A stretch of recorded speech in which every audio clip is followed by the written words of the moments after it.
Soldados.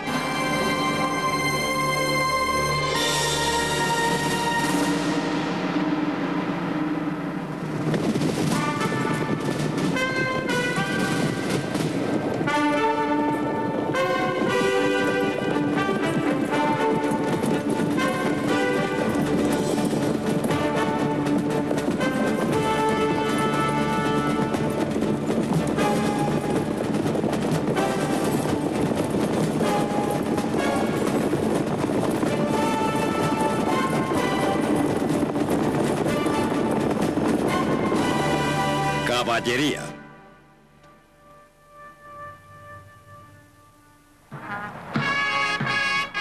La caballería real desfila por Hyde Park, Londres. Sus deberes son ahora solo ceremoniales, pues hace ya mucho tiempo que fue retirada del campo de batalla. Las armas actuales lo han exigido. Pero es un brillante recuerdo de los días en que la caballería era la principal arma de guerra y los soldados a caballo las tropas de choque de muchos ejércitos victoriosos. Es cierto que se han empleado caballos casi desde que han existido soldados, que ha habido muchas épocas en la historia de la guerra en las que el guerrero montado dominó a todas las demás armas, e incluso hoy, en una era de obuses y bombas atómicas, hay viejos soldados que aún recuerdan la emocionante experiencia de cargar sobre el enemigo con el sable desenfundado. La fuerza de la carga estaba en la rectitud de la línea.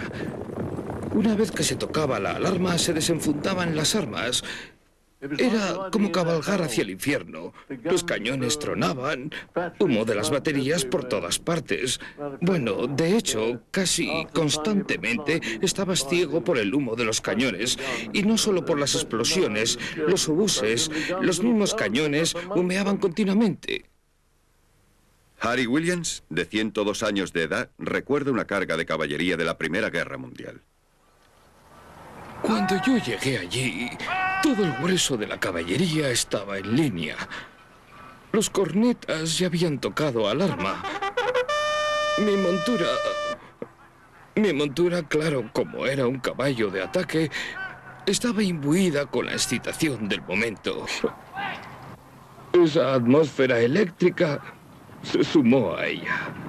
Y en ese mismo momento, tocaron la carga.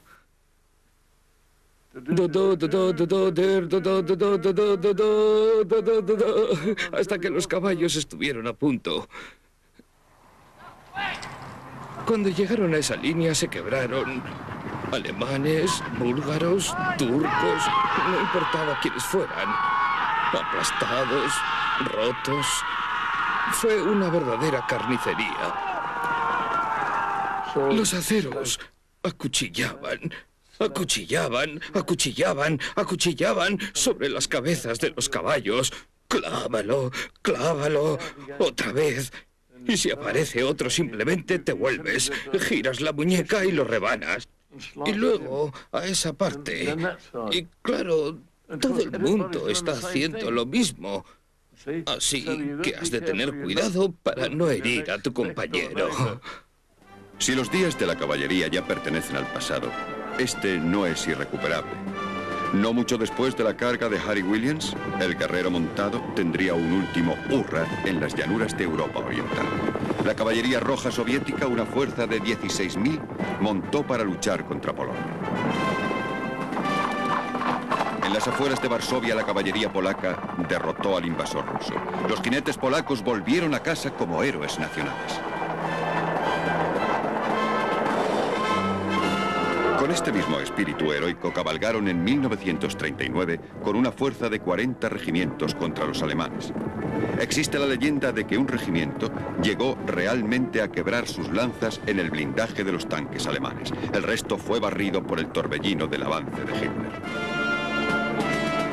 Los mismos alemanes en la Segunda Guerra Mundial, sorprendentemente, dependieron de los caballos. Cerca de 3 millones de estos fueron empleados para transportar suministros a los ejércitos que avanzaban. Durante toda la guerra, buena parte del transporte de apoyo se hizo a lomos de caballo. La Wehrmacht también utilizó la caballería. Su primera división de caballería tomó parte en el ataque alemán a Francia en 1940, protegiendo los flancos y desempeñando misiones de reconocimiento. Y cuando París fue ocupado, la caballería alemana tuvo su plaza en el desfile victorioso, antes de pasar a la historia. ¡Atención!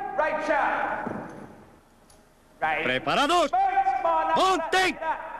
El regimiento montado de la Caballería Real Inglesa es una de las últimas y escasas unidades militares del mundo que mantienen viva la relación, una relación que nació hace más de 3000 años entre el guerrero y su caballo. Mantengan a los caballos al paso. Presionen ligeramente en sus costados. Actualmente a los reclutas, nacidos en un mundo de máquinas donde el caballo casi ha desaparecido, hay que enseñarles equitación a partir de cero. Son pocos los que saben montar. Si buscan a su caballo, emitan un sonido que él ya sabrá reconocer. Las tradiciones de esta escuela de equitación y sus maestros se remontan a hace 300 años, a los guardias de corps de Carlos II.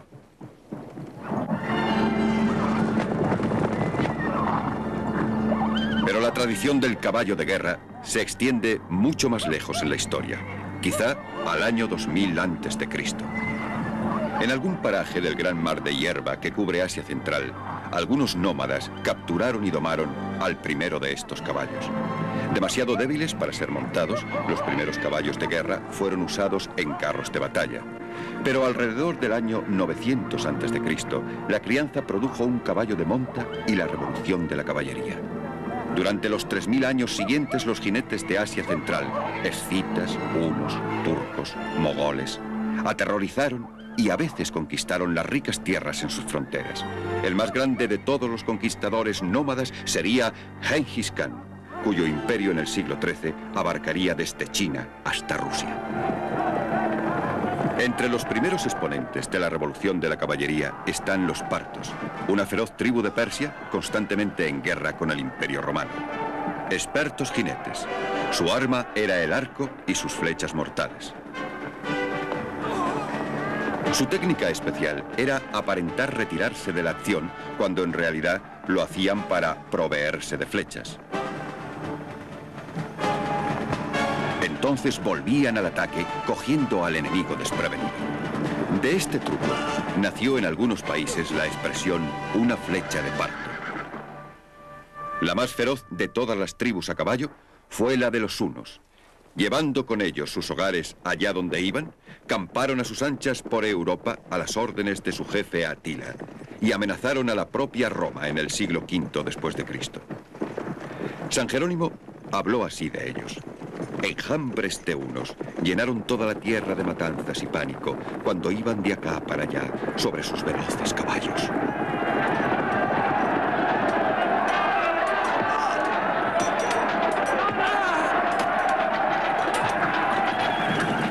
Su ferocidad y la destrucción que arrastraban infundían terror en los corazones de los pueblos más asentados.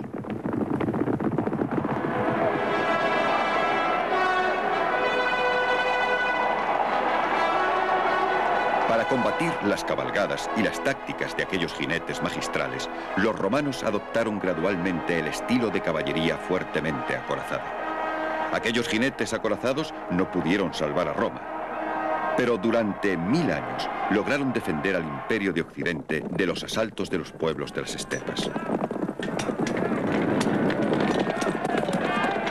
Su crianza caballar y su estilo de equipamiento pesado producirían por último al guerrero al que llamamos el caballero.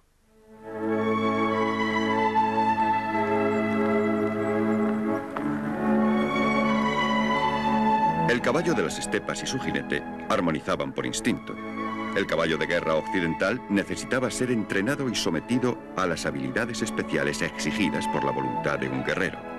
Aún se le siguen enseñando. Luchar a caballo es enormemente difícil. Claro que los mogoles y las otras naciones guerreras de Oriente crecían con los caballos y pasaban su vida a lomos de estos. En Europa era diferente. Los hombres debían entrenarse para ser soldados a caballo. Bien, es una tradición que aún se continúa aquí, en Saumur, la cuna de la caballería francesa. Fue durante el Imperio francés de Carlomagno cuando los francos se convirtieron en los jinetes más expertos de Europa. Se apoyaron en todos los dispositivos que se habían desarrollado para convertir a un caballo en una plataforma para un soldado. El bocado, la brida, las riendas, la silla, el estribo y la espuela.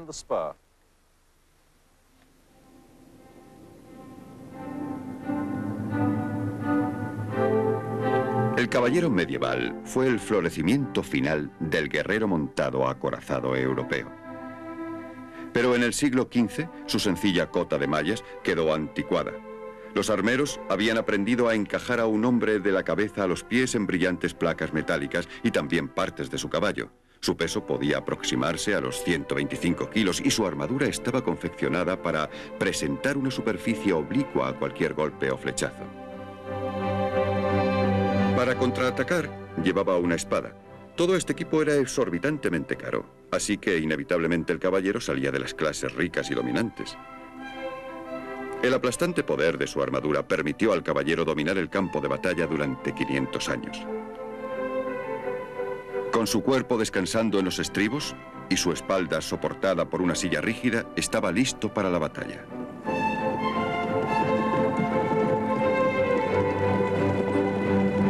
A lo largo de este periodo, no cambió mucho el estilo de la batalla. La de Soissons, en el año 923, la de Bouillon, 300 años después, e incluso la de Agincourt, 200 años más tarde, debieron resultar muy parecidas.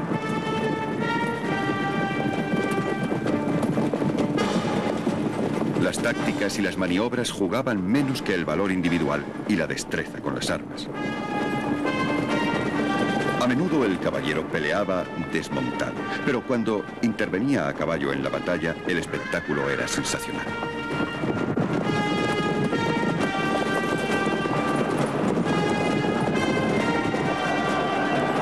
El caballero Jean de Beville escribió así de una contienda: ni comiendo, bebiendo o durmiendo, siento lo mismo que cuando oigo el grito de ¡a ellos! Y el relinchar de los caballos sin jinetes, o la llamada de ¡socorro! ¡Socorro!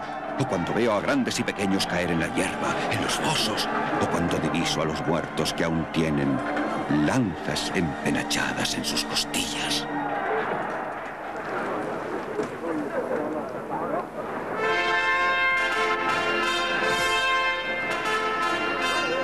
Pero el combate real era poco frecuente y, en general, demasiado caótico para que los caballeros medievales mostraran plenamente las proezas que querían exponer al mundo. Su código, que llamamos caballerosidad, hacía hincapié en los valores del coraje, juego limpio y destreza con las armas. Los caballeros descubrieron que esas virtudes se mostraban con mayor ventaja en un falso combate, el torneo, en el que solo eran admitidos caballeros. Era también un excelente medio de tener a rudos soldados al alcance de la mano.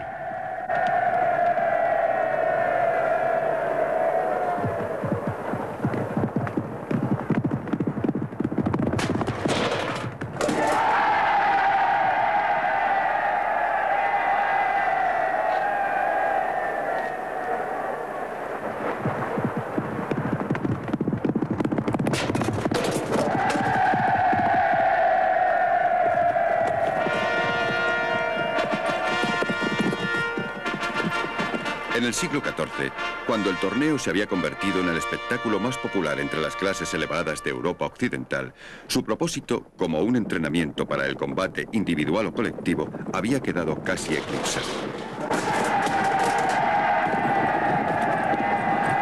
Pero la caballerosidad también estaba imbuida de una poderosa fuerza religiosa.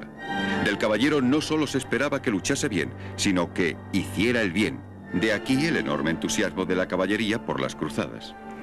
Los caballeros de Europa occidental encontraron su desafío aquí, en Tierra Santa, que juraron recobrar para la cristiandad. Esto es Calat-Namrud, un típico castillo de los cruzados, y desde aquí, y desde otros similares, partían para poner a prueba el principio de la caballería pesada que representaban, contra la tradición de caballería ligera, que era el sello de los musulmanes. Cuando estos se encontraron con la caballería cristiana en igualdad de condiciones, la gente de hierro, como los turcos llamaron a los cruzados, por lo general triunfaban. Más a menudo los ligeros jinetes del Islam preferían hacer que los guerreros cristianos se extenuaran en cargas infructuosas antes de cargar sobre ellos.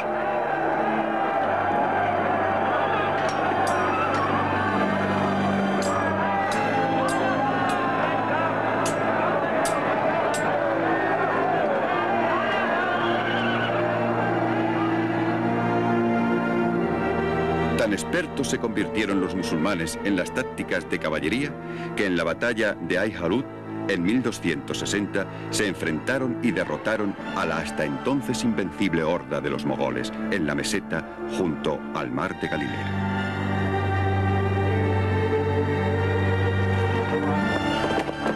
El caballo mogol no podía con el caballo de guerra de las praderas europeas.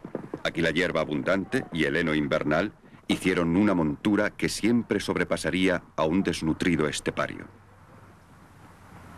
Los buenos ejemplares son la materia prima de una buena caballería, y hoy se tiene un cuidado especial al escoger caballos para el ejército inglés.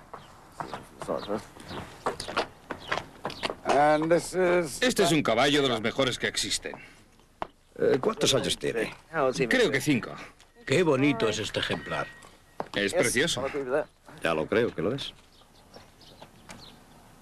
Debe ser de lo mejor que tiene aquí, ¿no? Por supuesto.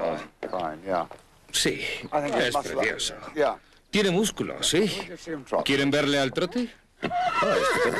Está bien. Vamos allá.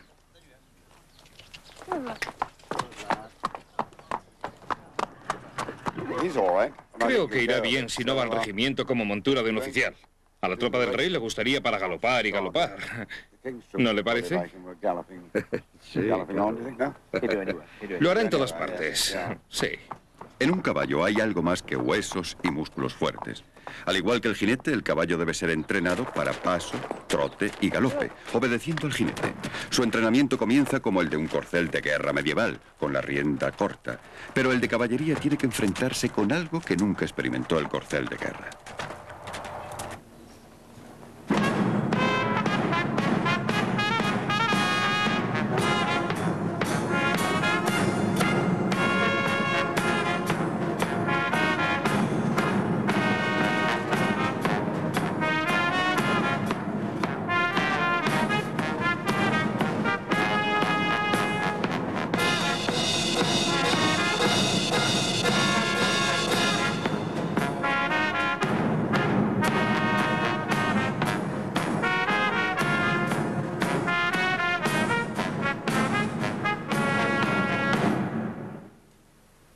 El caballo también tuvo que aprender a soportar el espantoso alboroto de una batalla con pólvora. Los caballos son unas criaturas nerviosas. Solo un manejo delicado y dosis cuidadosamente medidas de exposición les acostumbrarán a soportar y moverse con soltura entre el estruendo de los mosquetes y cañonazos. Hoy, en lugar de la batalla, los caballos de los oficiales y músicos de la caballería real aún deben ser enseñados a soportar el fragor de los címbalos y el tronar de los timbales.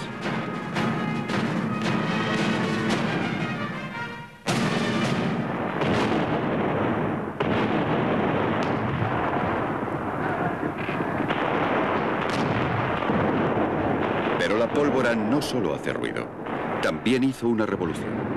En el siglo XVI el mosquete y el cañón, contra los cuales ninguna armadura estaba segura, dejaron al hombre que la llevaba fuera de lugar. Así que después de 5 siglos de dominación, el caballero desapareció de repente, como la escarcha de un campo de batalla calentado por el sol.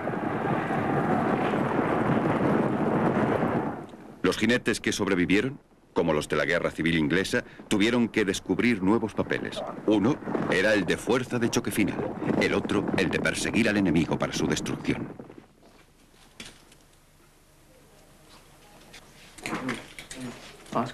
Hoy, 2 unidades de la caballería real inglesa, los guardias de corps y los azules, descienden respectivamente de los regimientos monárquico y parlamentario de la Guerra Civil.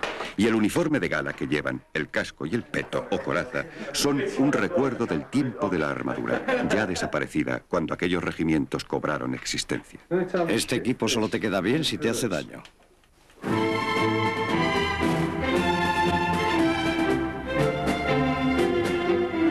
caballería ligera, los exploradores y avanzadillas de un ejército no llevan ninguna armadura. Lo hacen para dar esplendor a sus uniformes. No hubo jamás soldados más vistosos que los húsares y lanceros de aquellos días.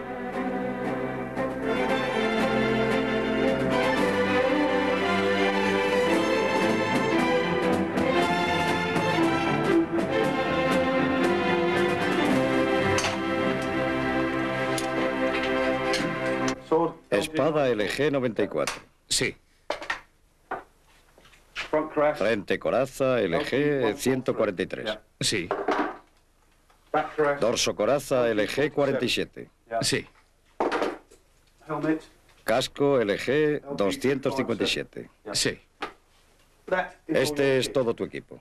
Tiene un valor de 5.000 libras. Tienes que cuidarlo. Si pierdes algo, has de pagarlo. Tienes que firmar el recibo. De acuerdo.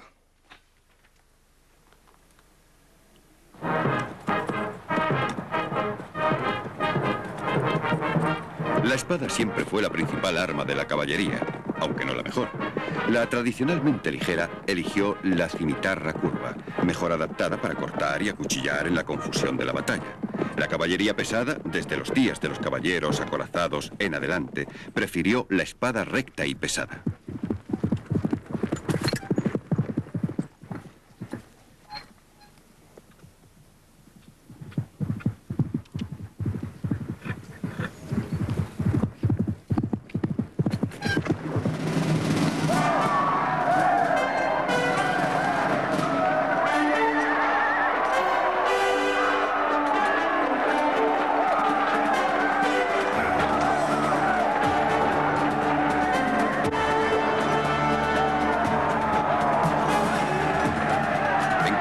Gran parte del tiempo, las espadas estaban completamente embotadas, así que en la refriega era normal acuchillar usando la hoja como un atizador o incluso golpear con el pomo como un puño de hierro. La mejor de todas las armas en caballería es la lanza. La lanza ligera volvió a Europa con la llegada de la caballería irregular de los cosacos. Pronto toda la caballería que se respetara no carecería de lanceros. El largo alcance de la lanza la hace particularmente adecuada para la caballería en persecución de la infantería.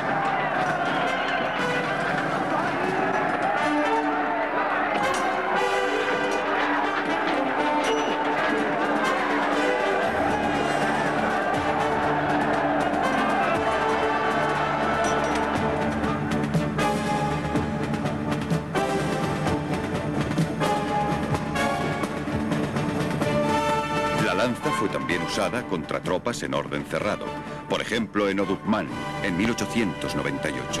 Fue un regimiento de lanceros ingleses que rompió a través de una sólida masa de infantería irregular sudanesa.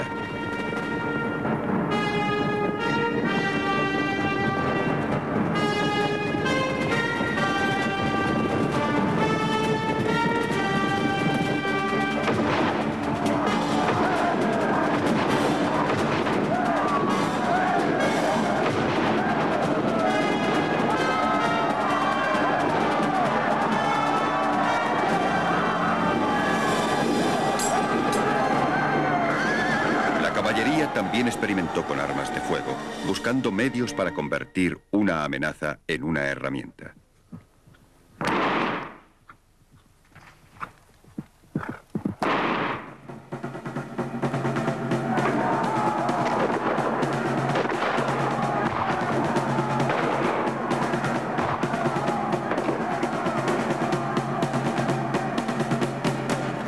Las armas de fuego de repetición, revólver y carabina, que se hicieron disponibles para los jinetes en los tiempos de la Guerra de Secesión Americana, parecían prometer que al fin la caballería podría repartir su parte de fuego.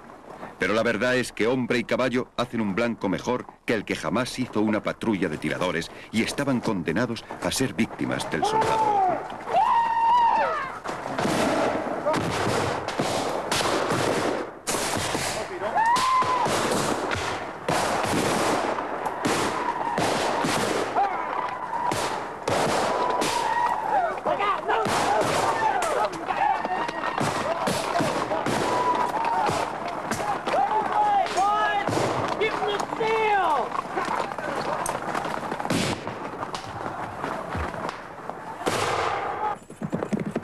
arma hecha por el hombre sobrepasó en importancia para el jinete al arma creada para él por el semental y la yegua, su caballo. Fue la velocidad y fuerza de su montura lo que le dio impulso de ataque. En una carga oportuna, el caballo puede ser usado literalmente como una unidad de choque para derribar una formación enemiga. Y fue la acción de choque de la caballería lo que en ocasiones decidió el resultado de una batalla.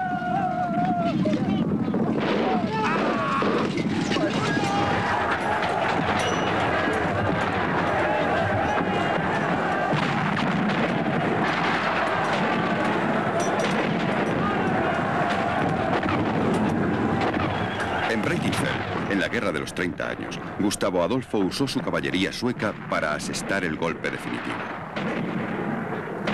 La caballería inglesa de Marlborough hizo la carga decisiva en Ramilly, desde una posición de flanco que los franceses dejaron desprotegida. La caballería pesada de Napoleón alcanzó la victoria en Marengo y Eylau. Pero estas cargas dependieron de la suerte.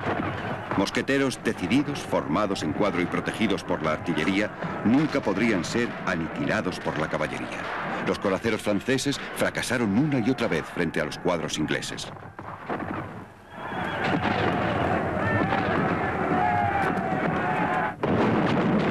Los húsares y lanceros ingleses fueron masacrados por los cañones rusos en Balaclava.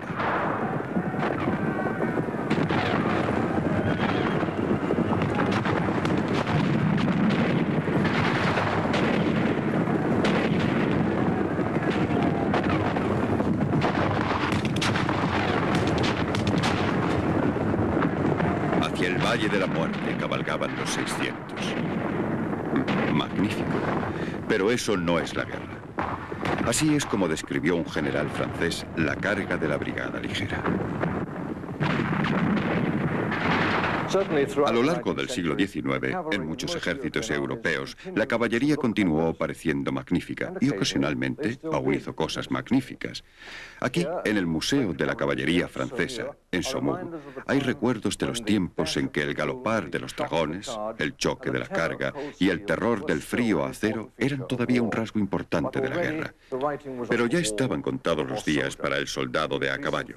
La creciente potencia de fuego del siglo XIX fue el comienzo del fin, aunque se necesitaran muchos años para la plena realización de su hundimiento. Pero, por muy noble que fuera la cuna del oficial, y también espléndido su uniforme, ninguna coraza podía alejar la bala moderna.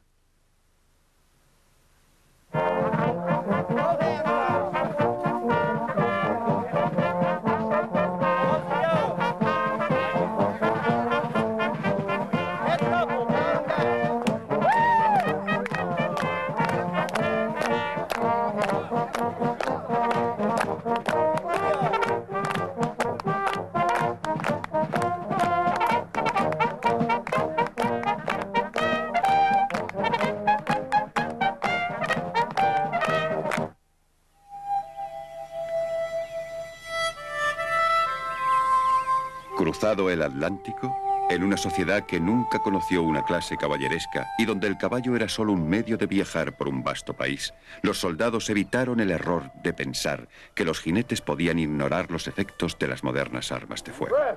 Quinto pelotón, presente y preparado, señor. La primera orden del día es que den de beber y comer a sus caballos y los aseen. Se pasará revista a las 6:30 y espero que estemos en camino a las 7. Rompan filas.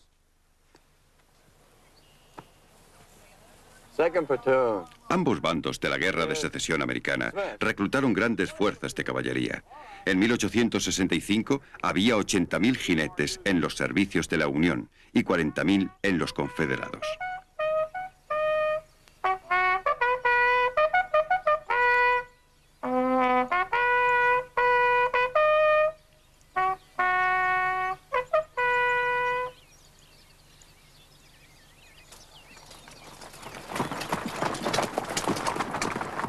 Ninguno de los dos bandos empleó a los jinetes para combatir al estilo europeo. Pero en las escaramuzas, la exploración y sobre todo en las incursiones, los jinetes americanos avergonzaron a sus equivalentes europeos. En una de las batallas de caballería, un complacido observador europeo consideró que Sus combates de caballería son despreciables. Se aproximan unos a otros con gran audacia, hasta que están a unos 40 metros. Entonces, en el momento en que solo se debe usar el acero, vacilan, se detienen y comienza un fuego irregular de carabinas y revólveres.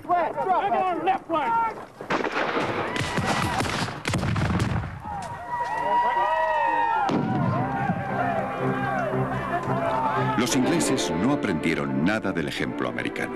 Hasta en la expansión de su imperio, siguieron adiestrándose con el sable y la lanza. Cuando se encontraron con enemigos que cabalgaban como los mogoles y disparaban al galope, el precio de su arrogancia les resultó muy caro. Los Boers iban a caballo, todos los que podían. Eran como ponis comparados con nuestros caballos, mucho más pequeños, mucho más. Por eso les llamábamos ponis Boers. Pues en aquel tiempo el ejército inglés ni siquiera se había aclimatado. Nunca pensó en comprender las costumbres y las tácticas Boers. Fue difícil inculcárselo en sus mentes. Mi trabajo como explorador era ver sin ser visto. Así que no tenía que ir a la línea de fuego más que si podía ayudar. Tenía que vivir para guiar a los otros y sabía que sería una guerra larga. Y nuestro gobierno había juzgado mal la fuerza de los Boers. Cuando la caballería inglesa trataba de aclarar el campo con una carga en filas apretadas, los Boers se esfumaban para reaparecer otro día. Al fin, la caballería inglesa tuvo que tragarse su orgullo y aprender, como vemos en este curioso film de 1900, la táctica de desmontar y luchar como la infantería.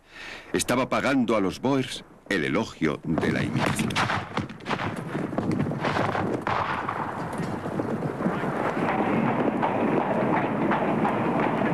El precio de la guerra Boer se sintió también en la patria, donde caballos de todas las clases fueron requisados para atender la enorme demanda de animales de silla y de carga, creada por el esfuerzo de la guerra.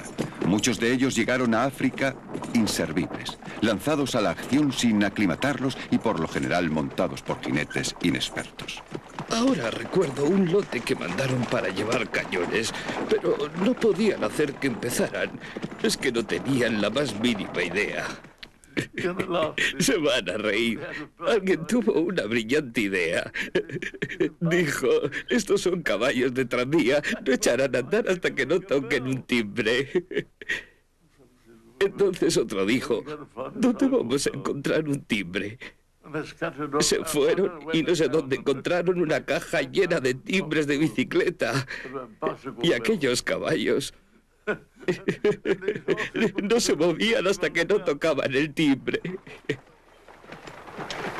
Al final de la guerra, los ingleses tenían 80.000 soldados a caballo.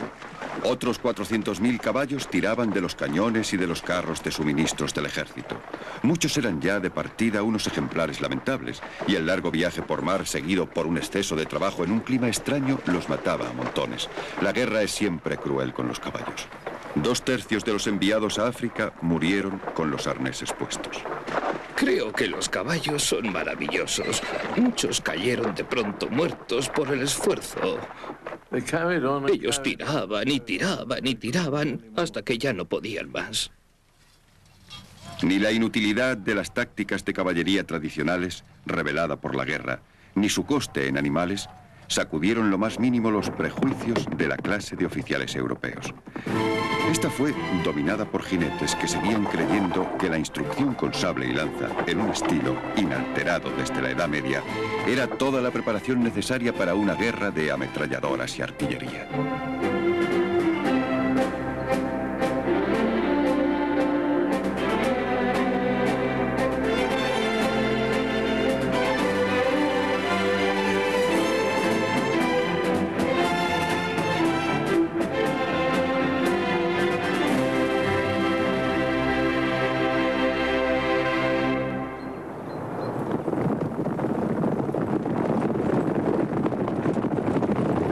El futuro del arma de caballería era incontestable. Parece probable que en 1914 hubiera más caballería en existencia que en cualquier época anterior de la historia. Inglaterra fue a la guerra con 10.000 caballos, entrenados en las nuevas tácticas de la acción desmontada. Pero muchos regimientos franceses seguían siendo enseñados a cargar al estilo de Napoleón, vestidos con casco y coraza, con la lanza y el sable por delante.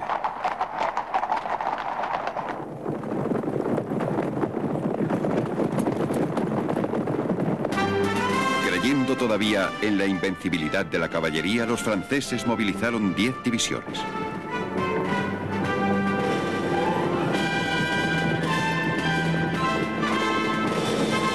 Sus aliados rusos tenían 36 divisiones, algunas formadas por cosacos de las estepas.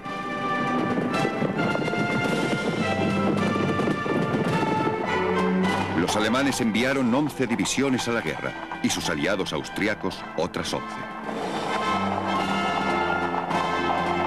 En total, los ejércitos combatientes desplegaron en el frente más de 300.000 jinetes, y esta caballería no solo fue una cantidad negativa en el campo de batalla, también fue una positiva sangría al esfuerzo de guerra.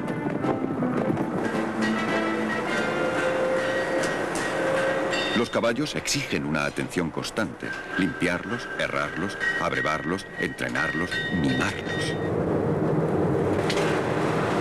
Este cuidado es un trabajo intensivo. Incluso cada caballo ha de ser numerado y registrado como el personal del ejército.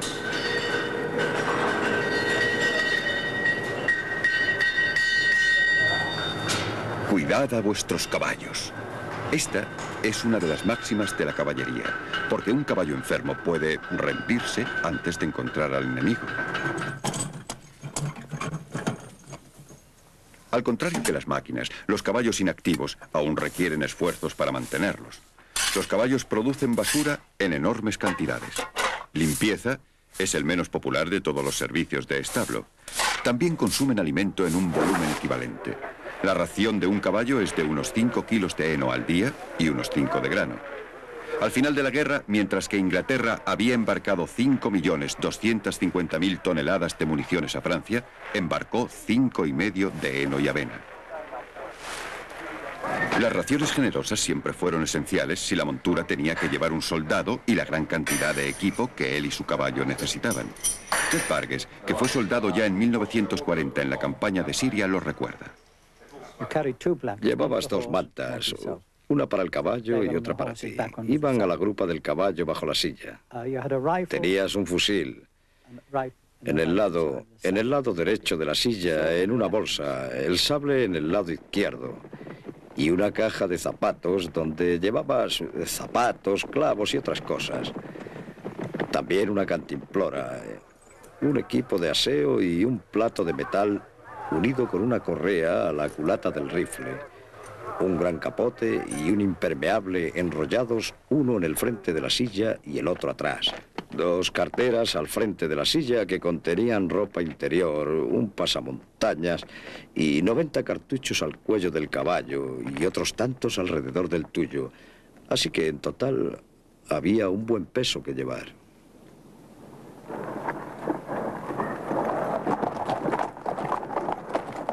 Aunque estén bien alimentados, los caballos caen enfermos casi tan a menudo como los hombres y necesitan casi la misma atención. ¿Bebe bien? Sí. Su temperatura es normal. Vamos a ir su corazón. Tranquilo, tranquilo, tranquilo.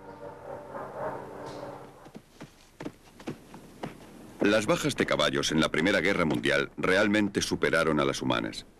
De los 900.000 caballos empleados por el ejército inglés, entre 1914 y 1918 murió la 1/4 parte. 70.000 murieron en el campo de batalla por balas, granadas o gas. Al igual que el heno y la paja, ocupan mucho más espacio que los proyectiles. También los caballos ocupan mucho más espacio que los hombres en el tren. Se necesitan 250 vagones para transportar una división de infantería, 1 millar para transportar una división de caballería.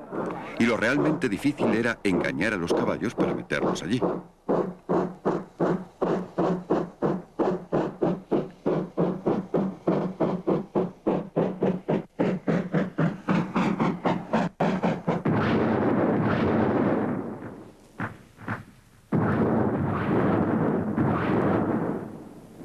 Pero a pesar de la evidencia de que la guerra de trincheras y el caballo no eran compatibles, los generales de todos los ejércitos de la Primera Guerra Mundial persistieron hasta 1918 en buscar modos de llevar a su caballería a luchar con el enemigo. Se aferraron a la creencia de que tan solo con que pudieran abrir una brecha en las trincheras mediante la artillería y el asalto de la infantería, los jinetes la pasarían al galope para completar la victoria. Los ingleses llamaron a esta esperanza buscar el adelante en la brecha. Pero las condiciones de la guerra de trincheras hacían imposible mantener la caballería dentro de una distancia efectiva del frente. Una división de caballería ocupaba casi 14 kilómetros de carretera, pero tenía que esperar a otros 16, fuera del alcance de la artillería enemiga. La táctica matemática era absurda. Incluso en Cambrai, en 1917, cuando al fin los tanques ingleses hicieron una brecha, la caballería no logró alcanzarla antes de que los alemanes la cerraran.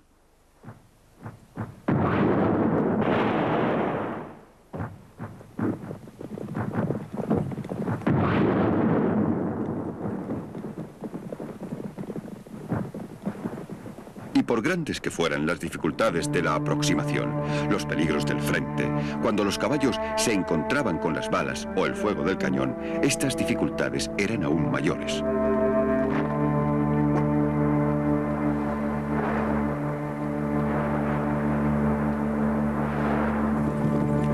Sin embargo, ya cerca del final de la guerra, algunas unidades de caballería tuvieron al fin la oportunidad de cargar contra el enemigo. Fred Horsenel recuerda una acción en Arbonnier. Había colinas y trincheras. Al fin llegamos a campo abierto y el jefe del escuadrón, al parecer, descubrió a los alemanes saltando de este tren.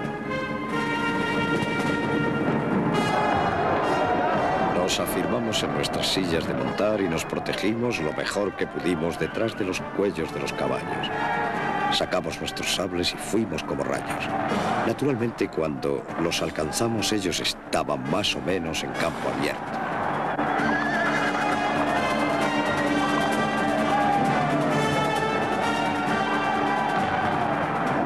Por desgracia, yo recibí un golpe en la espalda. Podía ver la sangre saliendo por mi manga y pensé para mí, oh, ya me han dado. Y naturalmente me caí. Bien, lo siguiente fue, ¿cómo voy a desembarazarme de este puñetero caballo?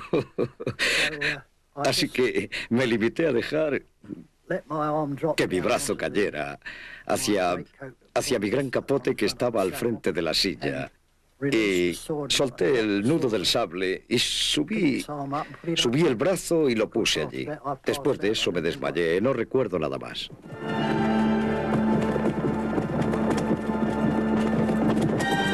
Hay unos lugares donde la caballería de la Primera Guerra Mundial encontró espacio e inmunidad para maniobrar con la libertad de los jinetes de antaño. El general Allenby desplegó una gran fuerza montada contra los turcos en Palestina. Aquí, en las despejadas llanuras de Tierra Santa, los nómadas de la estepa, los ligeros caballos sarracenos y los caballeros cruzados, todos a caballo, libraron sus batallas tradicionales por última vez.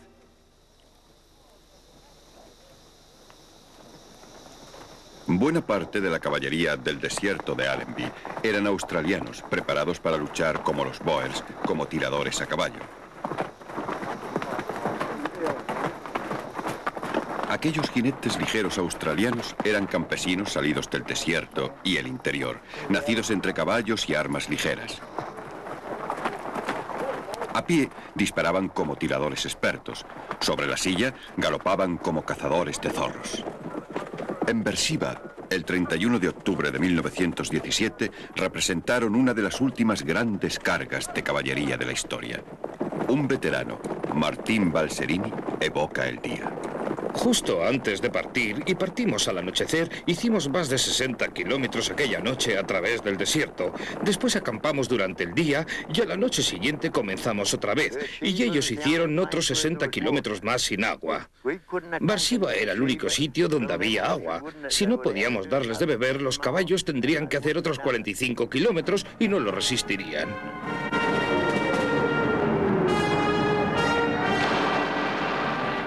Una vez que nos pusimos en marcha, los caballos iban a galope tendido.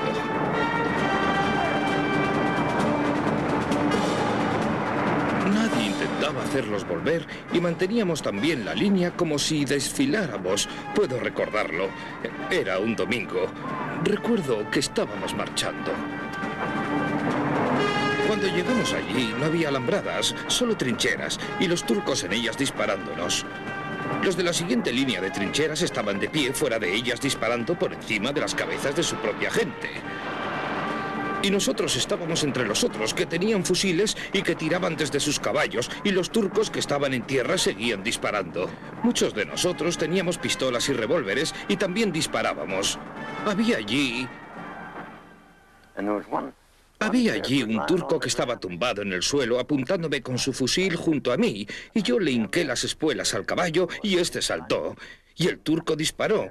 No sé dónde fue su bala, pero sí sé dónde fueron las mías, porque él estaba justo en el suelo debajo de mí, y le metí 2. Yo seguí aquello. Aquello no duró mucho. No tardamos mucho tiempo en abrir aquella brecha. Para la caballería, que había resistido la implacable marea de la historia más tiempo del que justificaba su utilidad, al fin se estaba poniendo el sol. Era el momento de decir adiós a los caballos que habían luchado tanto tiempo por conservar. Uno por uno, los regimientos de caballería los fueron cediendo.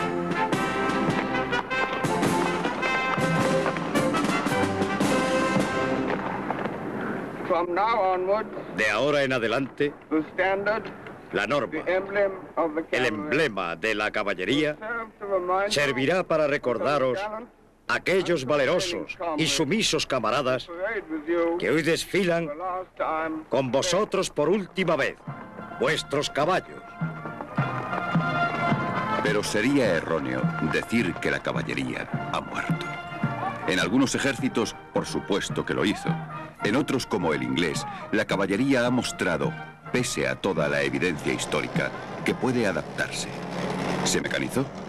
Abrazó el espíritu de la guerra acorazada con tanto ardor como en el pasado sus caballos.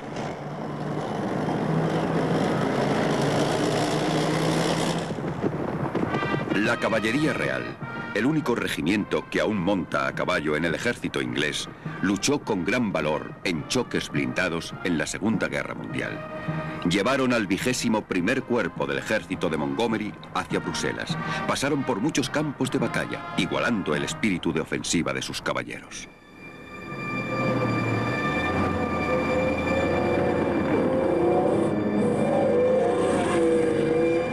Ni en espíritu, ni en nombre, ha muerto la caballería. Muchos de los actuales guerreros revestidos de acero aún son llamados dragones, húsares o lanceros. En el sonido de estos títulos, el oído aún puede captar el ruido de un casco de caballo en las grandes llanuras de todo el mundo.